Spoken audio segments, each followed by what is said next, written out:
Marissa. It's so good to see you again. It's good to see you too. I'm excited for this conversation. Yeah. So we're having our first heart to heart today, and it's focused on the topic of burnout, compassion, fatigue, and vicarious trauma. But before we jump into it, maybe we should just set the scene a little bit for our audience who's watching. Yeah, absolutely. So, Robyn and I have been collaborating for the last several months on several different pieces of the equation to help change makers who are going through it right now. We are experiencing that ourselves, and we are gearing up for this really cool experience in April called the Changemaker Reboot Camp. And this is really an opportunity to be able to support change makers, which we define as any social impact professionals, people who are running on empty, who are feeling burnt out, which we're going to talk a lot more about today, and who really want to lean into their full humanity. We know that the fight for justice, the fight for equity, the fight for real human beings who are suffering so much right now and always have, but like it feels particularly pronounced right now. We know that that takes a huge toll on individual humans, which then impacts our missions and our ability to change the world. And so we're going to gather in person in April, but we thought we should start building some community and building some trust in us as facilitators by having these opportunities to chat. And we have the best conversations. So I'm excited to chat with you. Yeah, and so just to quickly introduce myself more fully, my name is Robyn Harper. I use she, her pronouns, and I'm the founder of the Chiron Project. We empower everyday heroes and movement building organizations to navigate social power. So, through coaching and workshops and strategic support, we help communities lead anti oppressive change. So really small stuff. You do really Right. small. Tiny bite of this gigantic problem that will last for quite some time. Yeah. We help folks really make it manageable and approachable because we know it's big work, but it doesn't have to feel overwhelming. Yeah, and I will say that Robyn has been you have been, I'm going to talk directly to you. Rob, you have been such a huge part of my journey in terms of thinking through anti-oppressive language and structures and all of the things. If you are wrestling with any of those questions, I cannot recommend this beautiful human that I'm speaking to enough. And so, hi, I'm Marissa. I'm Marissa Badgley. I'm the founder of Reloveution. So that's love in the center of the revolution. And we work with change makers and change making organizations to strengthen teams, deepen leadership impact, and prevent burnout. We also are doing this through coaching, through workshops, through consulting, through public events and internal organizational events and really just trying to build workplaces and professional ecosystems where humans can show up, be themselves, and be healthy. And unfortunately, that's not the norm right now, which is a huge part of why we're here and having this conversation today. Yeah, and I don't want to miss this opportunity to share my love of the Reloveution work. I would not be in the space that I'm in doing my own, founding my own business had it not been for all of the support I received from Marissa, from you.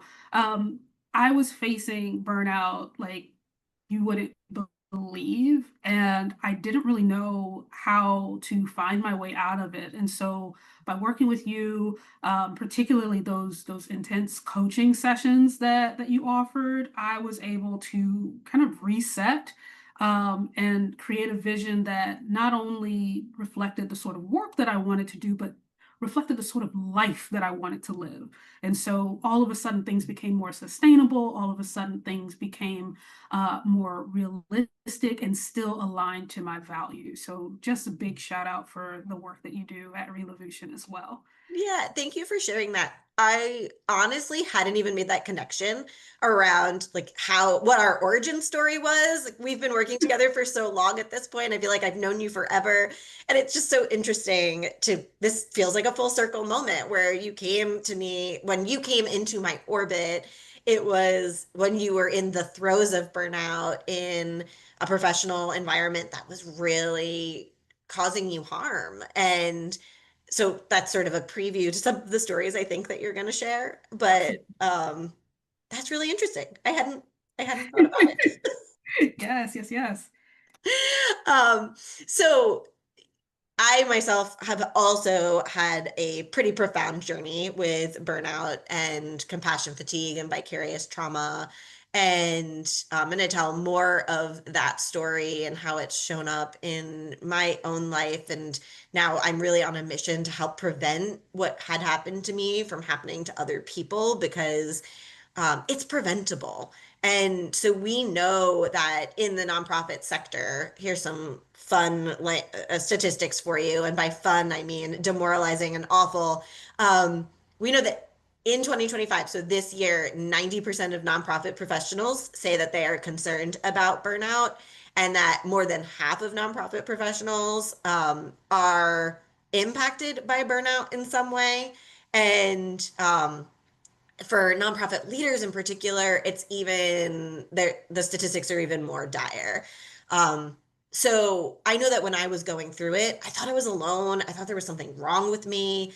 And I had to exit an environment, do a whole lot of healing, and start a business before I started realizing just how pervasive this is. And so if you're tuning in and listening to this and feeling like you're experiencing burnout, that any of the things we're talking about is true for you, please know that you are not alone. You are actually in the vast majority of social impact professionals, and there are things that we can do to prevent it. And both Robyn and I work on different sides of those interventions on how we can prevent it. And so excited to be able to share more about our own experiences, but also about what what organizations can do to and what we wish organizations had done for us, because that's a huge, huge piece of the conversation. Absolutely. And I know for myself, one of the first obstacles that I faced in even addressing my burnout was honestly the language itself, right? I heard about it, like I was seeing the buzzword going around, like folks were talking about burnout, particularly, it followed the, we're living in unprecedented times and, we're trying to prevent burnout, but I never really understood the language or not never really, but when I started that journey, I didn't really have a grasp of what that language really means. And I'm wondering if folks in our audience might also be at a space where they're, I know it at a surface level, but what do we mean when we say burnout, when we say Mhm. compassion fatigue, when we say vicarious trauma? Yeah. So, well, like you and me both, when I was in it, I had ideas about what I was experiencing, but I really, like, we do not do a good job of actually defining these things in practice. And one of the hardest things that I have seen is that burnout has become this really buzzy word, and people throw it around when it's not necessarily burnout that they're experiencing. And that's not to gaslight anybody into saying what they are experiencing, but we often use this word of burnout and we equate it with stress or being overwhelmed. And it's not the same thing.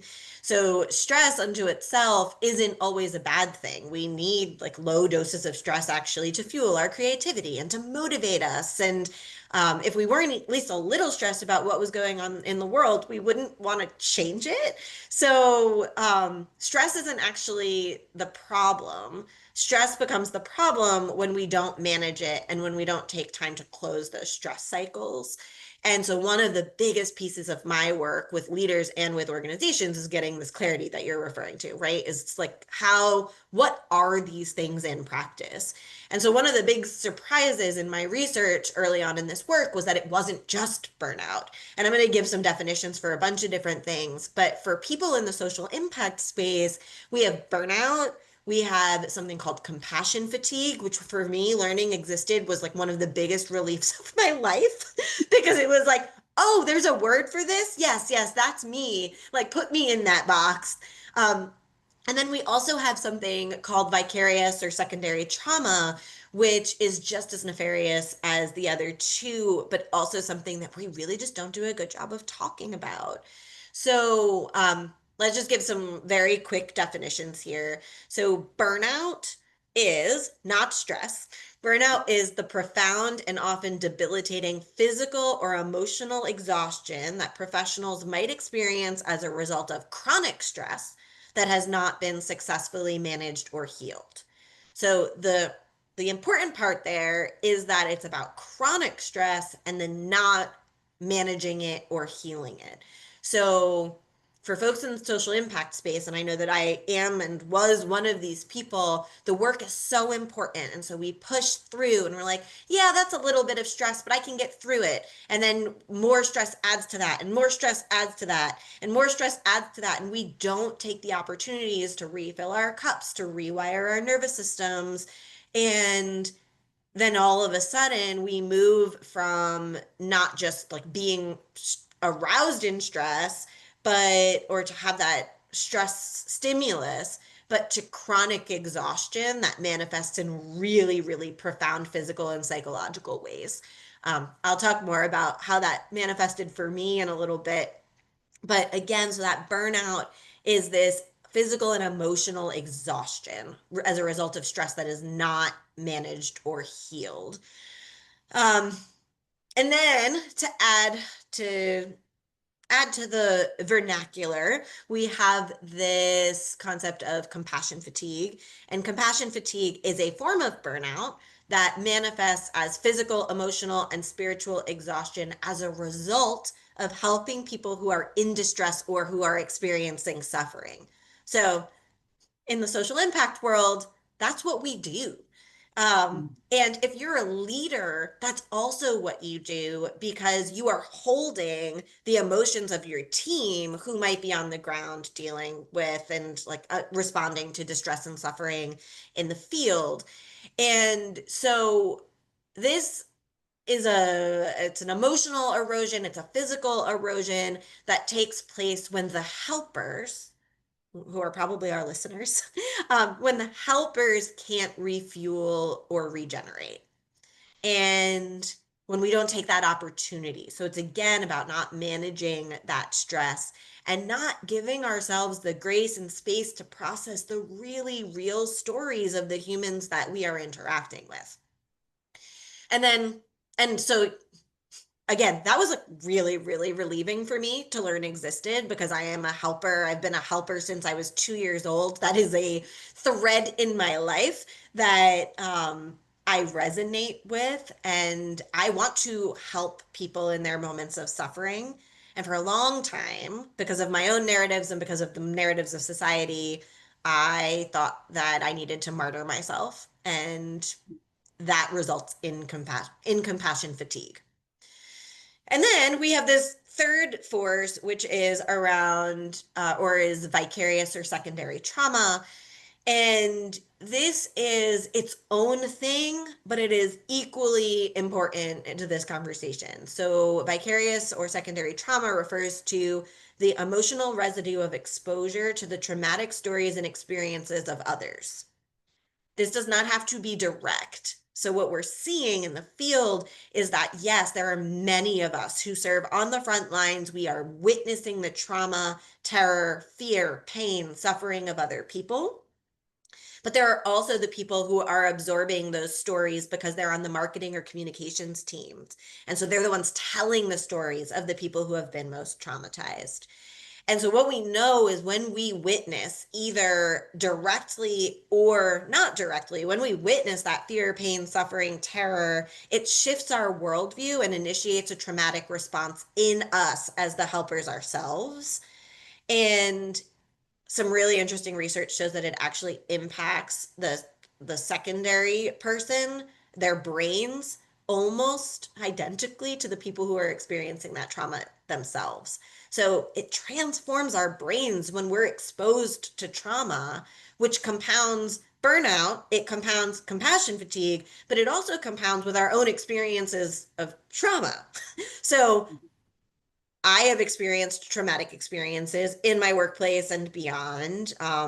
And other people, clearly, right? More than 70% or 70% of American adults have experienced at least one traumatic event in their lifetime, and most of us, many, many more than that. And so when we are experiencing or witnessing the trauma of others, it compounds with our own unhealed trauma and our own unhealed inner children. And so we get this perfect storm. And so I know I just threw a lot of stuff out there, but I think that having this clarity around what is actually happening and what it means is really important to how we prevent these things and create and design strategies for creating cultures of well-being and for minimizing burnout or preventing burnout in our context. So I'm sick of my own voice. Robyn, how do you respond to those things? Like honestly, I truly appreciate just the in-depth breakdown, and my reaction to it is honestly both a space of, there's part of me that's just frustrated, right? Because I realize that there are so many change makers, social impact professionals who are working day to day with these experiences, and a lot of them actually consider them to be just a natural part of the work that they do, right? So not only is it happening, it's accepted as something that's unavoidable. And of course I'm going to, tie this to identity and community because that's what I do. But even when I think about the language that different folks who are in the space use as alternatives, right, to talking about burnout and trauma, like, I think about how often I've heard people, talk about, it's resilience in the struggle.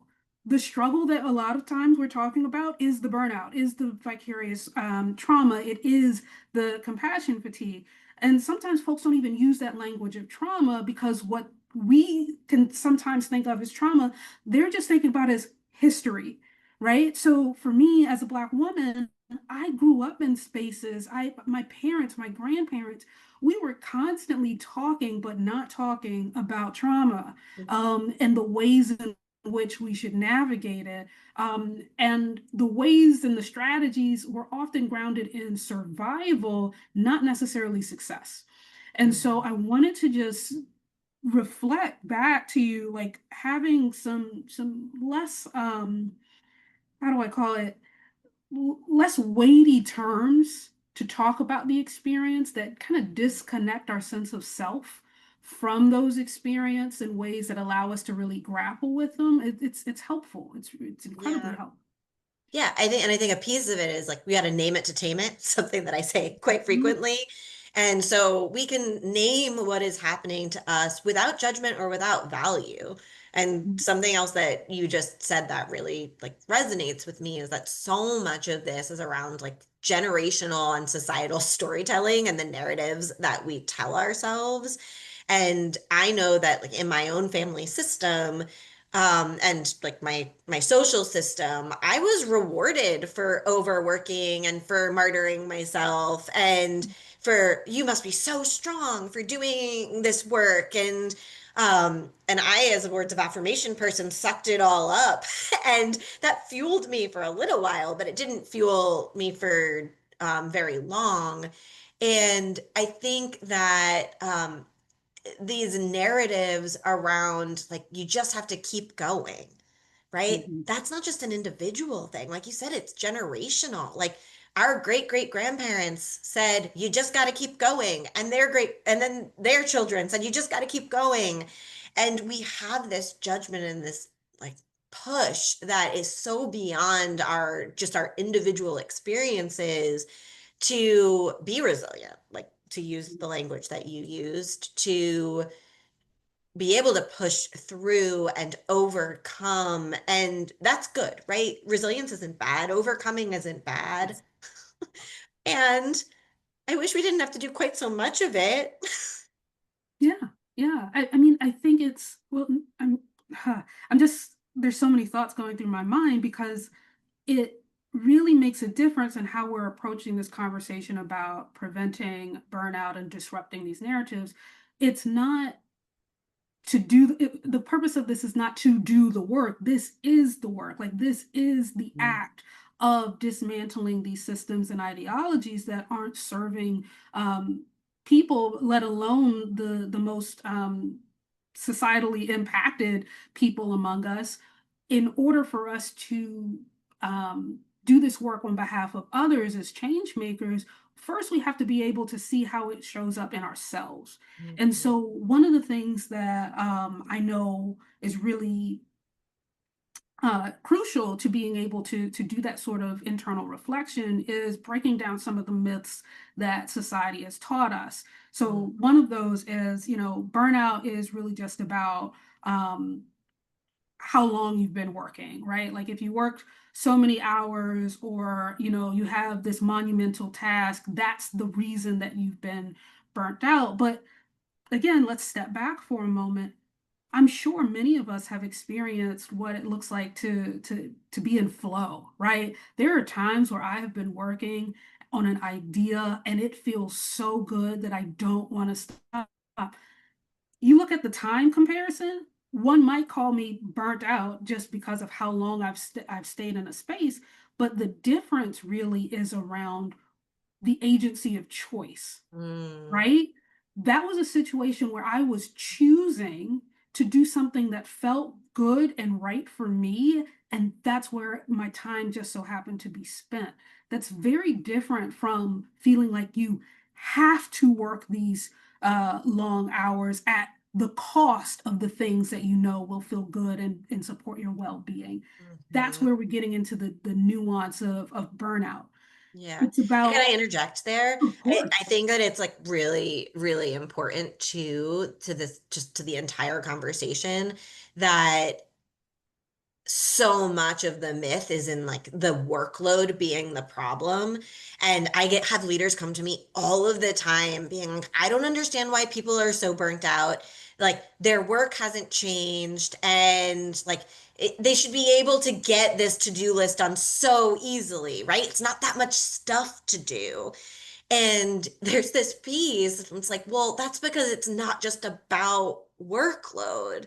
It's also about feelings load and thought load. And in the social impact space, there are so many feelings that we feel. So, yes, you might have to just write a report, and that looks like one thing on a to-do list. But if that report makes you feel sad or angry or frustrated or deep grief or reminds you of systemic injustice or the trauma that your family has experienced, that layers on to that line item, that task item, in a really profound way. That when we have to use our brains more, when we have to use our hearts more, and that's something that I just want to like scream from the rooftops. It's not just to do. It's not just your to do list. It's all of the feelings and thinking that goes into the to do list. yes, yes. And also just another like double stamp on that thinking part. We are asking change makers right now to strategize in ways that we have never asked them to Mm. strategize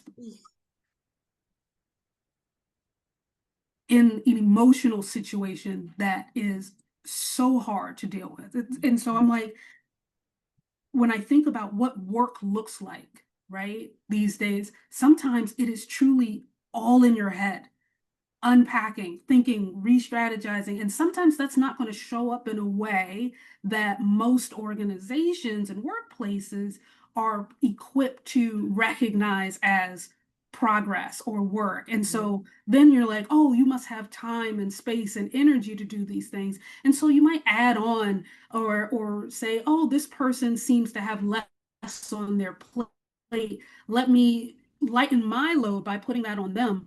And it's it's those invisible ways in which again the individual experience becomes this organizational, this societal experience because we're not recognizing the experiences for what they really are. Are Mhm. there other misconceptions, Marissa, that you think people just need to be aware of so that they can address these experiences more effectively? Mhm. Um, Well, yes, and I'm going to continue tacking on to that last point. So you said these are the things that we can't see, right? There are these invisible moments where we're thinking or feeling, and I'm actually not sure if you can still hear me. Your internet, we seem to have paused, folks. I That's can okay. hear Okay. you. So when we are thinking about when we're thinking about thinking and feeling, it's just so important to remember that that thinking and feeling doesn't just happen during the workday also. So when Right. I was at my most burnt out, I was up in the middle of the night thinking and feeling about all of the things. I was like on my commute thinking and feeling about all of the things. And it just isn't enough to think about that thinking and feeling in the context of just the 9 to 5 or the 8 to 4 or whatever our work days are. Mhm. So yeah, there are a lot of other myths too. The biggest one for me is that burnout is a sign of personal weakness. And it's just really, really important for me to like say very clearly that if you are burnt out, it is not your fault. And I wish that somebody had given me that grace in the moment. I was told over and over again that it was my fault, that I just needed to do more self-care. I just needed to get through this quarter or this month and it would get easier. And that's not the message that was going to ever heal me. So for me, it's really, really necessary for us to name that burnout is a chronic and stress-induced condition that is caused by systems and cultures and paradigms, and it is not a personal flaw. We are existing in ecosystems that were very intentionally designed and they don't serve real human beings. And we are working in contexts where we are chronically underfunded, where we're chronically understaffed, where systems are about churning out huge outcomes when we don't have the resources to be able to do that. And we don't just talk about it. So it just this is not about personal weakness. You are strong, and actually burnout is often caused and or described as the curse of the strong because the highest performers who ignore their limits are very often the most vulnerable. Not to say that that's for everybody and that's true for everybody, but you're not weak. There's nothing wrong with you if you're experiencing burnout, and there is hope. There are things that we can do to fix it. So I think actually there are a lot of other myths that we could bust, but I think let's talk about our stories. Yeah, yeah. How does that feel? That feels right to me. All right. Let's make it So real. what was that? I said, let's make it real. Yeah, let's make it take it out of the hypothetical and make it real. Because that's what heart to hearts are all about, right?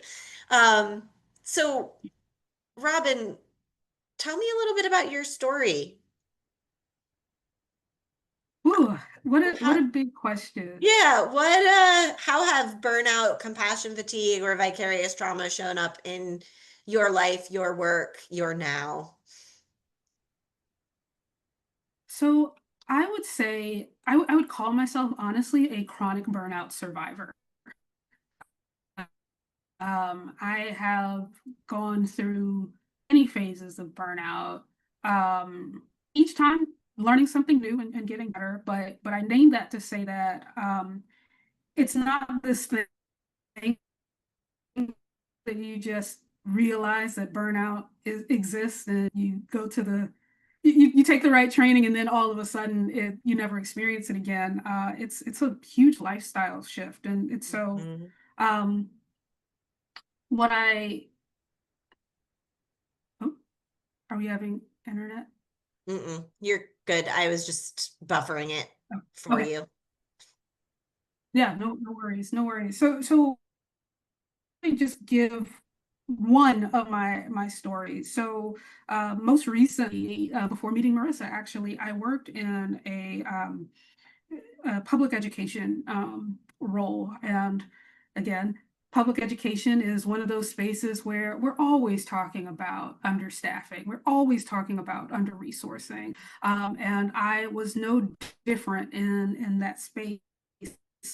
What was different for me was that my role included something called bias incident response.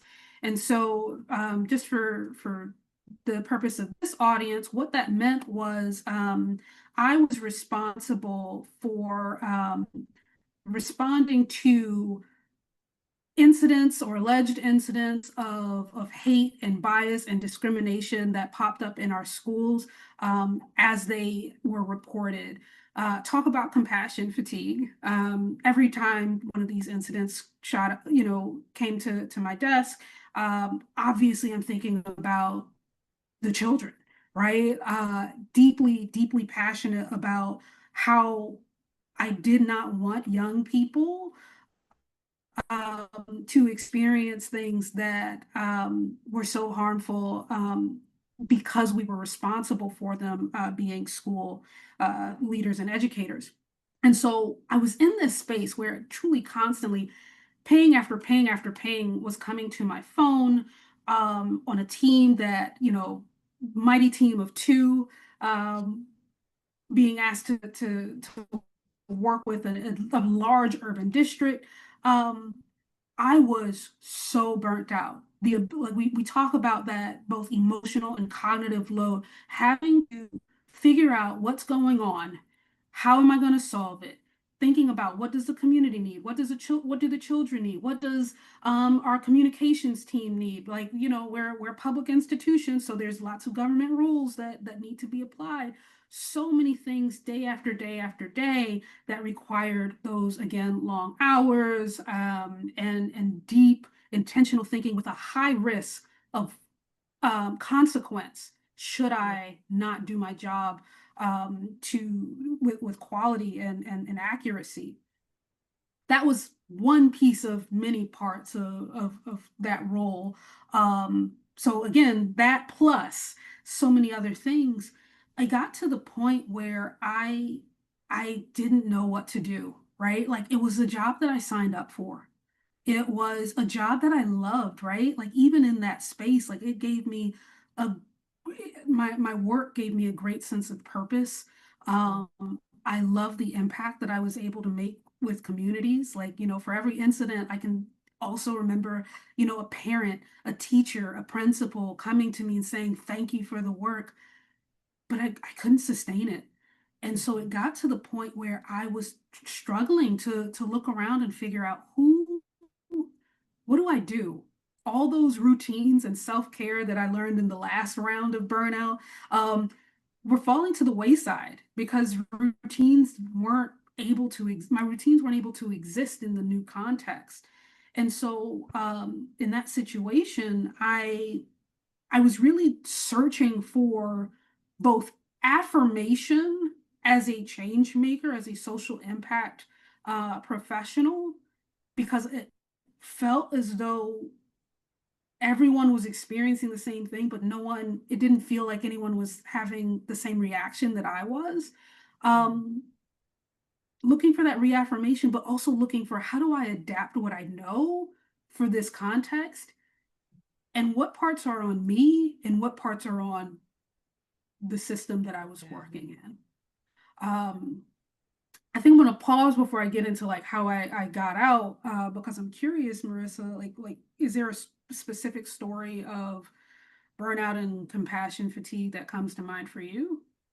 Yeah, I am also a chronic burnout survivor, and there were three distinct like episodes like throughout my career that I can point to, and so much of your story is familiar, and so I'm just holding that and recognizing that just these stories are so similar, and I'm assuming that other people are going to resonate with your story and parts of my story. And so if you're listening to this and you're feeling all the feelings that I'm feeling right now, like just take a moment to take a deep breath and like we're all good here.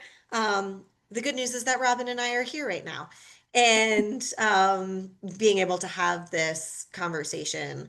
So I'm actually going to point to that middle. So I talked about three distinct episodes. The second time was when I was actually working in schools, and was working in a really high need school district in New York City.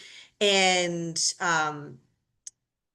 it was a really hard job that I absolutely that I loved. And you said that too, right? Like so much of this is like I felt deep purpose in what I was doing. And I worked really, really hard. I took it really seriously. And I think that there are, no, I know that there are dynamics there that I've learned were um, as a function of being a white person in a school district that was predominantly, not even predominantly, like 90% students of color and like almost 90% also teachers and educators who were white. So there were a lot of like really wonky, problematic things happening within that system. And I'm not going to claim to have been like a perfect person in those dynamics, but I felt the pressure of being a person with a lot of privilege and feeling like I needed to use that privilege for every single one of these babies. And that was pressure that I absolutely put on myself. And and it was slowly killing me. So in terms of the burnout, I was working like 70 plus hour weeks. Nobody was telling me to do that.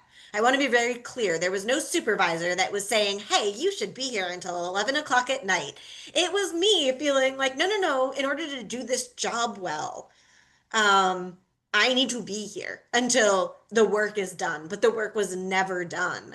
Um, we were in a brand new school within the district, and so there were a lot of kinks that were being ironed out, and we had students with a lot of really problematic behaviors, and we had good teachers, but not great teachers, and it was just there were a lot of dynamics at play and I just was stressed all of the time but did not have the tools to be able to manage and address that stress, which absolutely led me into burnout land, what like far before I was able to admit or be able to be there.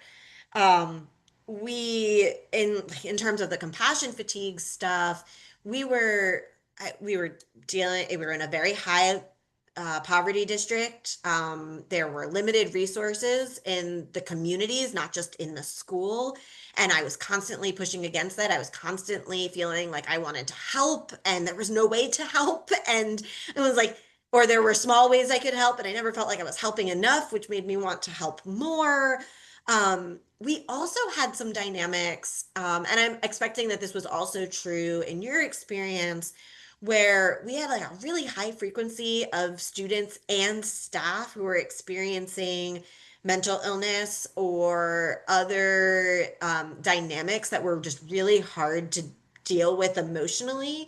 And I am a social worker by degree, but I don't have a clinical background. And so, again, like just being in this position of feeling like I needed to navigate this suffering, these challenges without the skills or expertise that I needed and without the ability to refer out. We were in like a therapy desert where we were. There wasn't like, it was like you have to get on a train and go an hour to like get somebody who takes the type of insurance that our students had. And like, it's just, it was a lot. And so providing care to people under super heavy workload, but also super high emotional load really exacerbated that compassion fatigue, um, to the point where I was having panic attacks and like I was crying on like I was flip like a quick switch, right? Like I was always on the brink of tears. And I would be in outside of this school building just crying because I didn't want to go inside because I was still grappling with the stories from yesterday. Mhm. And a lot of that intersected with this concept of vicarious trauma. Um, what actually wound up making me start applying for new jobs was in the last 6 months of that role. Um, I had 10 students who were removed from families due to abuse and neglect. Um, I rode in ambulances 3 times with students who had self-harmed, and we had one student who had a suicide attempt on school campus, and their Mhm. parents were nowhere to be found. And I was in the ambulance with them, not sure if they were going to survive. I was at police precincts with kids who were assaulted and abused, testifying on their behalf and making it feeling like they needed to be believed. I had a staff member who was arrested at work. That's a whole other story, but and they wound up not going to jail, and it was ludicrous. There were a lot of dynamics at play there, but that was all within a 6 month period. Mhm. And my supervisor met with me twice. Mhm. And there was a precipitating incident where I remember this moment in my bones where I was sitting on the school floor. It was 8 o'clock at night, and my body had completely shut down. And I called my supervisor because I was in therapy at this point, and she was like, "You need to advocate for yourself more." And I called, and I was having this full on like panic attack slash depressive episode slash just like shock and overwhelm at what was going on.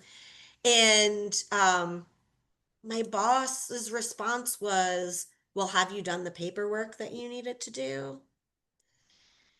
And something broke in me. I wound up having to take 2 weeks off of unpaid leave because I just completely broke. And fortunately, I was able to exit that environment, but I wasn't set up for success there. Yeah. It wasn't my fault. That all of these things were happening. I wasn't protected. I wasn't supported. My teammates weren't protected. My teammates weren't supported. Like this isn't just a me thing. This was like an entire system that was failing us.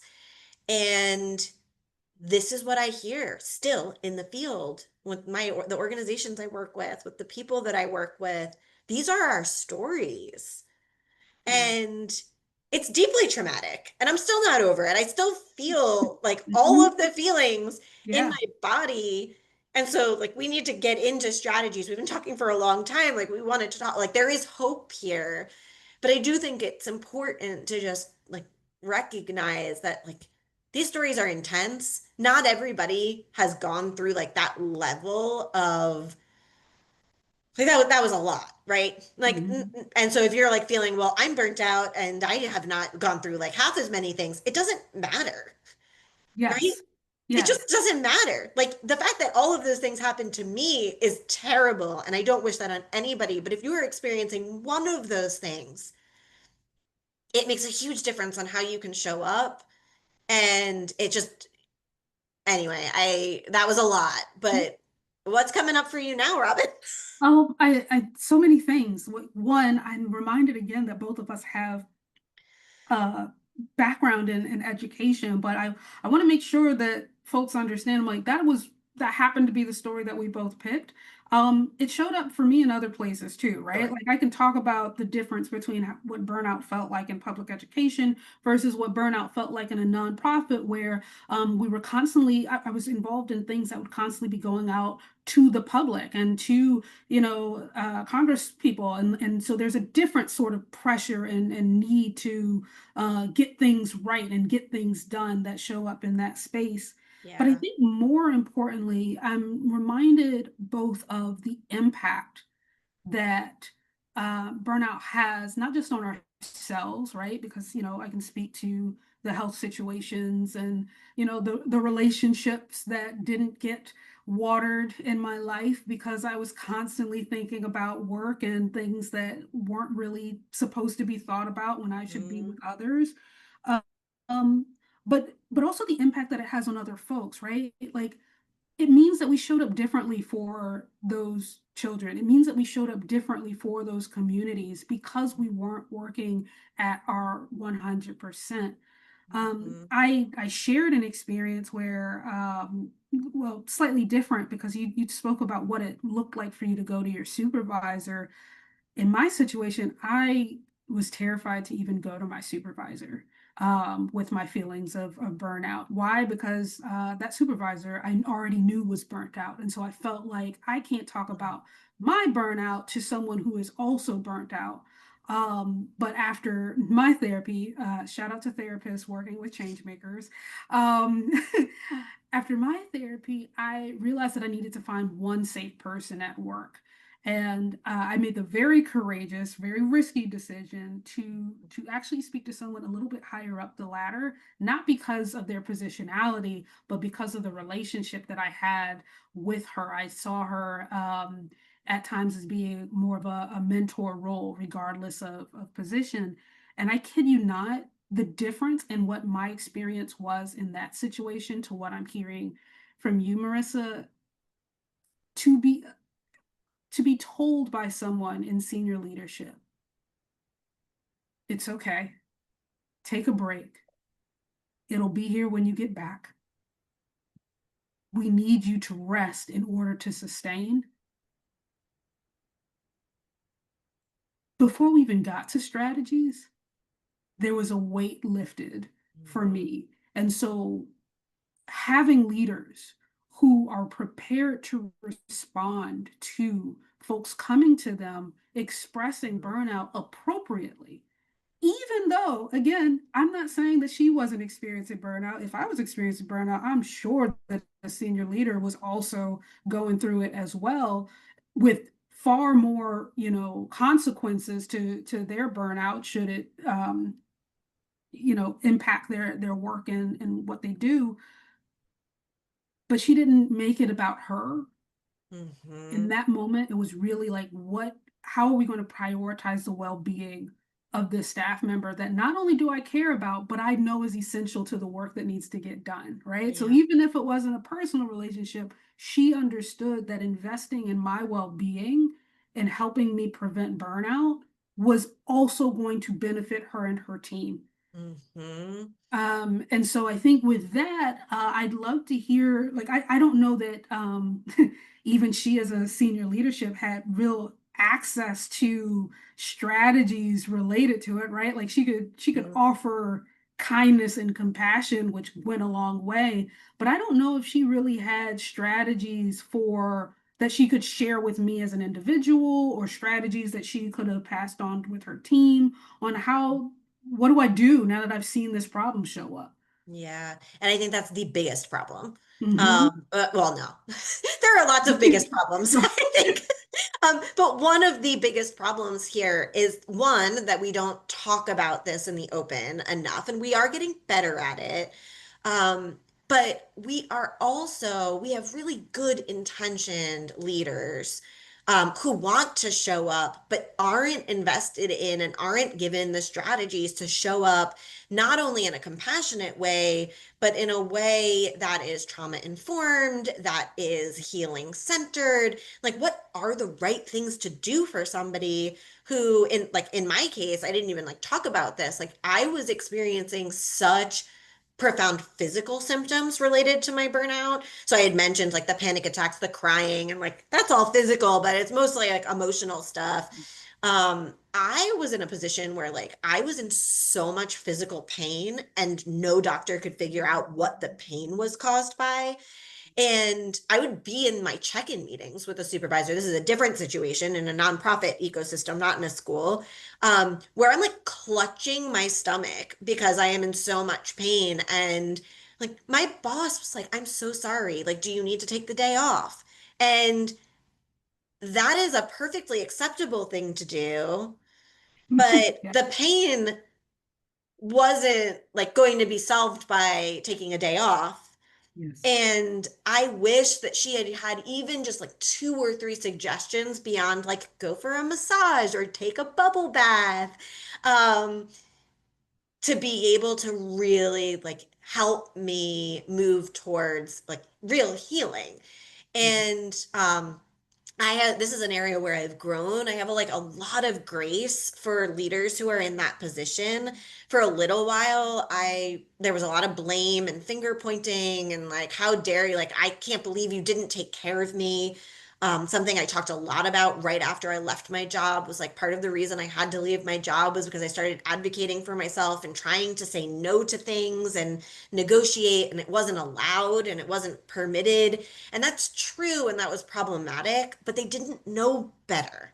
This was the system that they grew up in too, and that they were taught was the right way of doing things. And so I think really just taking this moment of grace for everybody involved, that we are all part of this broken system, is important. But yes, what are the levers that we need to make sure that not only we are not in those positions again, but also that our supervisors are not in that position, because that's inherently unfair too. That they're not being prepared and their supervisors aren't being prepared, and we're not prepared to be able to support each other horizontally, right? So, like, one of the biggest levers that I work with teams on is like, how do we build these cultures of well being and community care where people are know proactively what people's warning signs are and what their triggers for burnout are, and that they don't have to be the first person to ask for help, right? Because you're the last person to know that you're burnt out.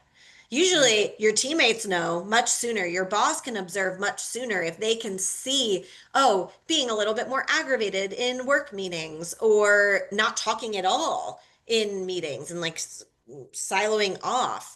Um, and like, how do we really get to know each other and what we need in those moments, and make sure that there are vehicles for care moving up, down, diagonally, across, like all the way through.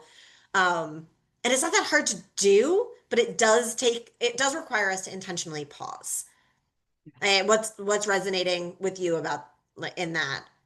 I mean, particularly just not just the idea that we have not had access to this type of leadership training. Like we know, Marissa, you and I both talk about this in other spaces where I'm like, when I hear about where nonprofits are investing their resources, like oftentimes it's professional development like this that's the first to go to the wayside, even Hmm. though it has probably one of the highest um, return on investments when it relates to actually getting the mission achieved. Hmm. Um, but we don't talk about it in this way. And so when you talk about strategies, I also think about how, identity and history and, what does it mean to ask your supervisor when they are a cross line of, social identity difference or when they share the Hmm. same social identities, right? Because sometimes both can become a challenge. I appreciate knowing that this isn't this nebulous, abstract problem that no one has any idea of what to do with. There are Hmm. answers. There are Yeah. answers, there are strategies, there are things that we can do as individuals and as organizations to really combat the negative impacts of burnout. The All we have to do is take the Yeah. opportunities. Yeah. Um, yeah, and that sometimes is the hardest part. Hmm.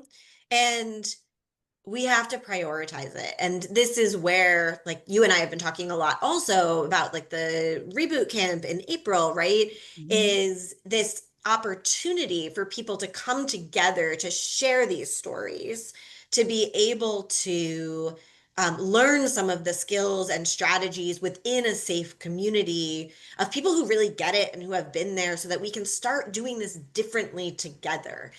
And I think that you were saying like there are solutions to this. And so I'll give you one solution is this is the sort of work that I do with organizations. But one of the one of the things that I teach are like there are these five major levers for being able to make changes on that organizational and culture level. And the first thing is that we have to teach people what burnout is, what it isn't. We have to understand how it is showing up in our context and not just ignore that it is happening or assume that because that it's just inevitable, because it's not inevitable. And we need to build systems to respond to stressors in real time so they don't build to this point of burnout, compassion fatigue, et cetera, et cetera. So we have to teach every person what this is. And we also there's a very specific skill set for managers and supervisors for how to show up for their people in those moments of high stress when people are experiencing burnout, et cetera, et cetera. And then the four other things are obviously, I'm just going to brush through them, but when we know that somebody or in the system or experience like burnout is a problem. Step one is to teach people what all the things are. Step two is to reduce demands, which goes and remember that those demands just aren't about workload. They're also about that feeling load and thought load. So we reduce demands. We have to increase resources, which doesn't mean increasing demands. So, like, just sending somebody to a training about burnout might actually be an extra demand. So, we want to make sure that we are taking away demands in order to create the space for this, for create the space for these resources. I remember somebody saying, like, you should like start working with a coach. Like, in what time? I'm working 70 hours a week. So we want to increase resources without increasing demands. And then the last two pieces are around shifting leadership paradigms that cause or exacerbate burnout, and there are a lot of them. And then shifting cultures and systems that cause or exacerbate burnout, and there are a lot of them.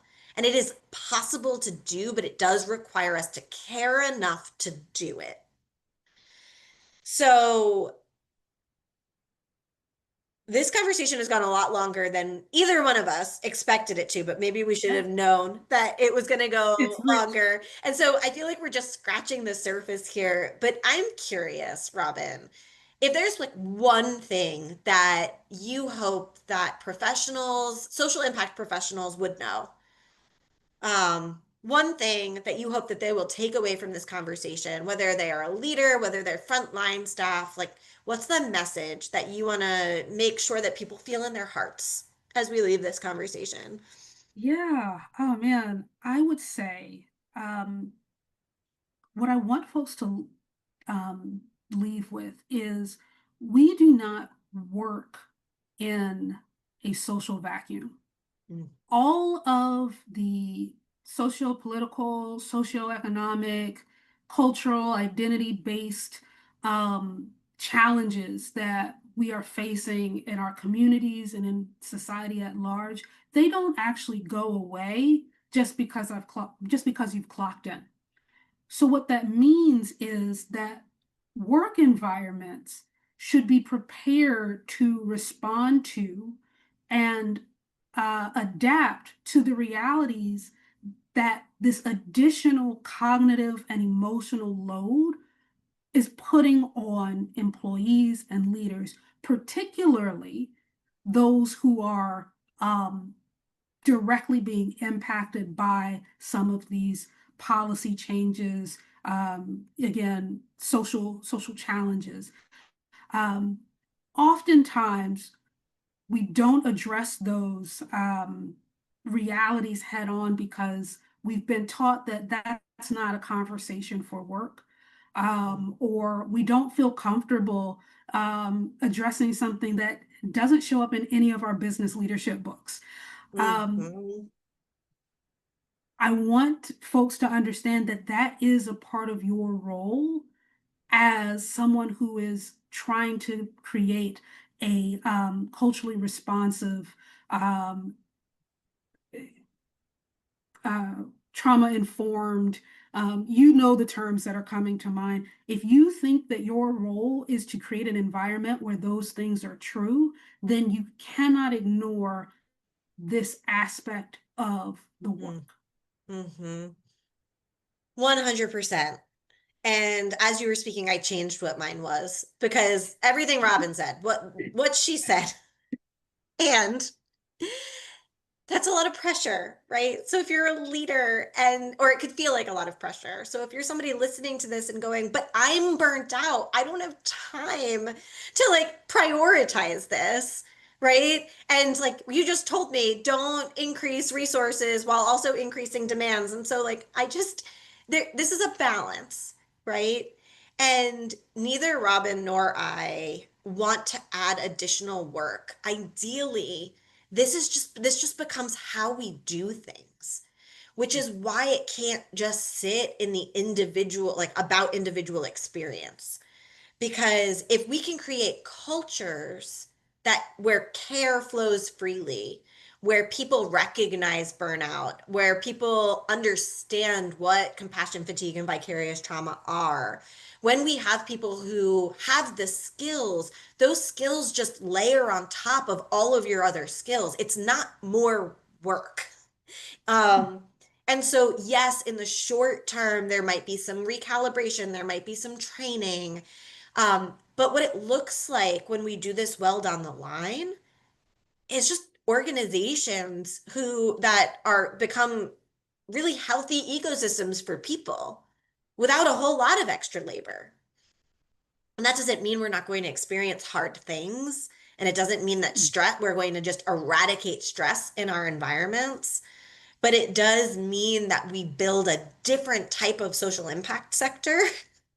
And it's a type of social impact sector that most people probably don't believe is even possible right now because we're so far away from it. So this is about baby steps. It's about making progress. It's about claiming rest and renewal and resetting nervous systems for ourselves on behalf of other people and just gently moving these levers forward in a way that eventually leads to sustainable change. And it's the long game. And I am in it because I started this conversation by saying I am committed to helping prevent what happened to me from happening to other people. It's unacceptable, but it also happens for real reasons because of real systems and we have to fix them. And so that brings us into like how we can work with people and continue this conversation. So Robyn, you want to think about like what are people's next steps? Sure. So, I mean, if you are interested in continuing this conversation, diving deeper into specific strategies that you can use for yourself or for your organization, I really cannot, I cannot promote the April Reboot Camp experience more. If you, it's registration is already open. So if you've heard this and you're like, yes, sign me up, go ahead and click that button. But if you're still trying to think about it and you want to learn a little bit more about us, about the experience, we'll provide a link to our interest form so that you can just stay abreast of the sorts of not only the different virtual heart to hearts that will be coming up over the next few months, but also just be a part of the design process. So, what something that Marissa didn't mention is both of us are really into customizing learning experience for the participants that will show up. That's one of the benefits of having a more intimate deep dive retreat experience. We're able to design specifically for your situations. And so I would love for folks to go directly into that space with intention. Like April, you have enough time. You can put it in the budget, get the leave, move the meetings. It's here and it's ready. In the meantime, I would also say both Marissa and I offer both coaching and inquiry calls if you're in a situation where you can't wait until April. I specifically offer, session specifics, sessions specifically around addressing bias in real time. They are made for those emergency moments of, oh my gosh, this person said this at work. What do I do? I'm here to support you with those so that you don't feel alone. Mhm. Yeah. And I can tack on to that we have coaching that's very specific to burnout prevention, healing. I call it burnout blueprinting. So how do we prevent burnout? But if you are listening to this and you're like, oh yeah, like I'm experiencing all of these things too, let's talk through how to move you towards healing and what you need, not just for yourself, but also within your ecosystem, how to advocate for that, how to get to where you need to be fully. And if you're a leader listening to this and going, oh my goodness, this is exactly what my team needs, again, burnout prevention and professional well-being is a huge lane that we focus on. And so we can lead all of these trainings on like what burnout, compassion fatigue, and vicarious trauma are. We have diagnostics around what percentage of people on your team are experiencing burnout, compassion fatigue, vicarious trauma. And we can also be advisors behind the scenes on how to build these systems that don't continue churning out more and more burnt out people, because we can do better. But the primary takeaway is we have the Changemaker Reboot Camp. That's April 23rd through 26th. And we also are going to have these experiences month to month. So please tune in for future conversations. Next month, Robyn and I are going to have a heart to heart about race and oppression and how that shows up in the social impact sector, particularly in this climate. So brace yourselves for that one. We're going to have some fun digging into something entirely a little bit uncomfortable for me, totally honest. So, but also I think really important. So excited for that next month. And I want you to know that we're here for you. So we'll share the Rose registration links. We will share our contact information. You are not alone. And this really takes every single one of us to move beyond the survival that we've been taught is the only way to be, and build the real collective conditions for thriving and loving each other and changing the world, because that's what this is all supposed to be about. So go forth, go change the world, take really good care of yourself. Please commit to like one tiny thing that you can do to regulate your nervous system today, Yeah, and then reach out if you need us. absolutely. Robyn, it's been so fun. It has been. Thank you so much. This has been a great experience, a great conversation that I will be carrying with me as a reminder that I have to be intentional about sustaining myself in this work. Yeah, because we don't want to replicate what we experienced in our own businesses. That's right. That's right. All right, we're signing off. Yes. Take care, Bye. everyone. Okay.